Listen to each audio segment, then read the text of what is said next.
मध्य प्रदेश में बीते 22 अप्रैल से संविदा स्वास्थ्य कर्मचारी अनिश्चितकालीन काम बंद हड़ताल पर डटे हुए हैं।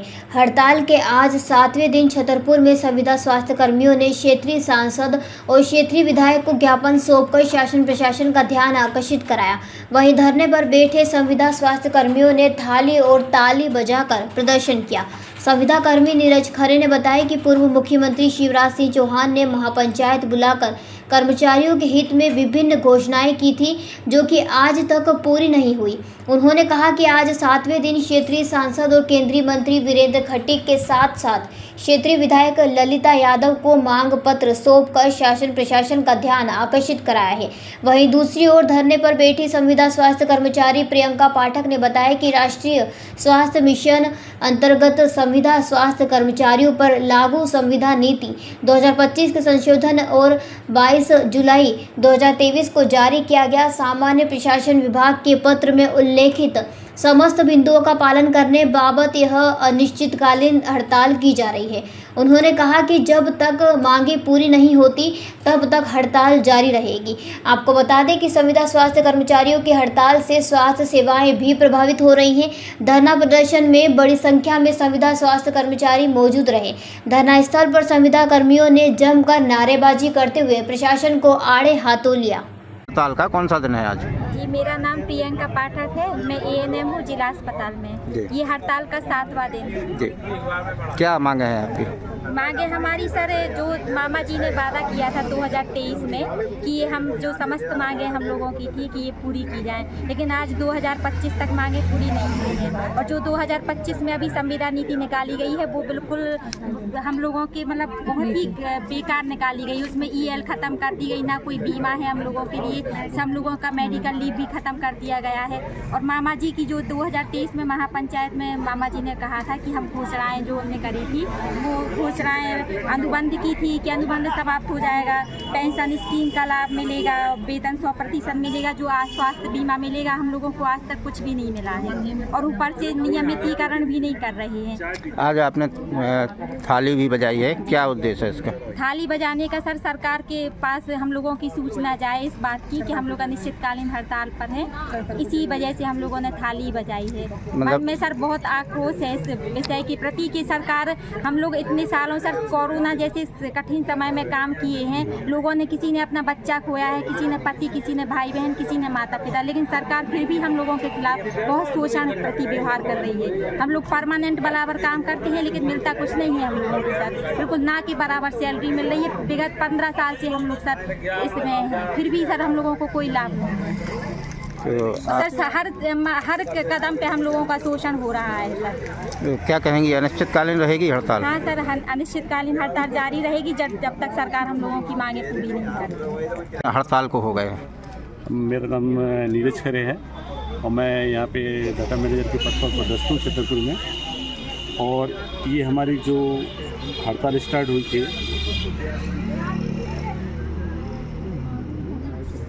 22 तारीख से स्टार्ट हुई थी हम लोग की हड़ताल, और ये अनिश्चितकालीन हड़ताल है।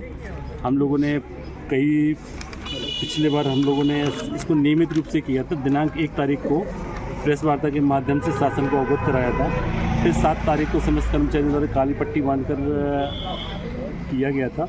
फिर 16 तारीख को हम लोगों ने कलेक्टर महोदय को माननीय मुख्यमंत्री के नाम ज्ञापन दिया था कि हमारी जो मांगे हैं उनको दूर किया जाए। फिर 22 तारीख को प्रदेश के समस्त संविदा कर्मचारी, जिसमें छतरपुर जिले के भी कर्मचारी शामिल हैं, उनका अनिश्चितकालीन हड़ताल, जब हमारी इन मांगों को नहीं मांगा गया तो हम लोग अनिश्चितकालीन हड़ताल पर जाने को मजबूर हुए हैं। और हम लोग की जो मेन मांग है कि जो 2025 में जो नीति लागू की गई है उसको संशोधन किया जाए, और जो माननीय मुख्यमंत्री शिवराज सिंह चौहान ने 22 जुलाई 2023 को जो नीति बनाई थी उसको लागू किया जाए। तो विडम्बना तो देखिए, पिछले बार जो हम लोगों को बीमा, हम लोगों को जो मेडिकल लीव, ईएल वगैरह दी जाती थी उसको भी कम कर दिया गया है। यानी हम लोगों को किसी भी प्रकार की मेडिकल लीव नहीं दी जाएगी, जबकि हम लोग संविदा स्वास्थ्य कर्मचारी हैं। हम लोगों ने, जो हम लोग की मेन मांग है वो ये है कि पूर्व में जो हम लोग को ईएल दी जाती थी उनको फिर से लागू किया जाए, मेडिकल लीव लागू किया जाए।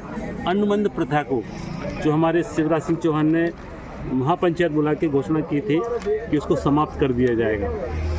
NPS यानी नेशनल पेंशन स्कीम को लागू किया जाए, वेतन 100% मिलना चाहिए। और हम लोग स्वास्थ्य में हो कि हमारा स्वास्थ्य बीमा नहीं है, आज हमारे ऊपर कोई विपत्ति आ जाती है तो उसके लिए हमारे पास कोई साधन नहीं है, हम लोग को यहाँ वहाँ से इंतजाम करके हम लोग करना पड़ेगा। तो स्वास्थ्य बीमा लागू की जाए, अनकंपन नियुक्ति का भी लाभ दिया जाए और रिटायरमेंट के समय ग्रेजुएटी किया जाए और नियमित कर्मचारियों के समान हमको वेतन दिया जाए। आज कौन सा दिन है हड़ताल का और आज कौन सा प्रोग्राम था? आज हमारा हड़ताल का जो मेन प्रोग्राम ये था कि हम लोग को विधायक और सांसद महोदय थे उनको ज्ञापन देना था। उनके माध्यम से हम लोगों से निवेदन किया है कि हमारी जो जायज़ मांगे हैं, हम लोग कोई ऐसी मांग नहीं मांग रहे हैं कि जिससे किसी प्रकार का हो। हम लोग तो यही मांग रहे हैं कि भाई हमारा NPS दिया जाए, DA दिया जाए, हमारा जो मेडिकल लीव आपने घटा दिया वो दिया जाए और अनुबंध। आज थाली भी बजाई गई है, क्या उद्देश्य है इसका? थाली बजा के ये है कि भाई प्रशासन को हम लोग जगा रहे हैं कि हम लोग भी आप ही के कर्मचारी हैं और हमारे प्रशासन को जगाया गया है कि वो इस पर ध्यान दें ताकि हमारी जो वाजिब मांगे हैं उनको पूरा किया जाए। छतरपुर से भरत यादव की ये रिपोर्ट। जयराम जी, किशन काका, राम राम भाई, राम राम। क्या दोनों भाई बैठ के क्या हिसाब लगा रहे हो? ऊटी लहसुन के भाव आ गए क्या? अरे नहीं रे दादा, ये अपना रमेश नया मकान बनाने के लिए लोन ले रहा है। हिसाब किया तो पता चला कि लोन का पैसा तो ईंट और रेती में ही पूरा हो जाएगा।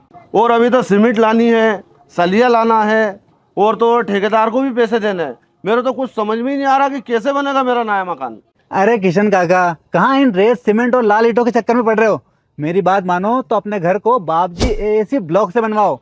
इसमें ना सीमेंट और रेत की जरूरत होती है, ना ही तराई करने की झंझट। और लाल ईंटों के मुकाबले आपका मकान काफी तेजी से बनकर तैयार हो जाएगा। इससे आपके पैसे तो बचेंगे ही, साथ ही मजबूती ऐसी कि सालों साल देखने की जरूरत नहीं। और इससे आप अपना मकान ही नहीं, कुएं और खेत की बाउंड्री वॉल भी बनवा सकते हो, जिससे रोजड़ों की समस्या भी खत्म हो जाएगी। वाह भाई, ये तो कमाल की चीज है। फिर तो मैं अपना घर बाबजी ब्लॉक से ही बनवाऊंगा और मैं अपने खेत की बाउंड्री वाल। ज्यादा जानकारी के लिए स्क्रीन पर दिए गए नंबर पर अभी कॉल करें। बाबजी AAC ब्लॉक्स, स्टील से मजबूती।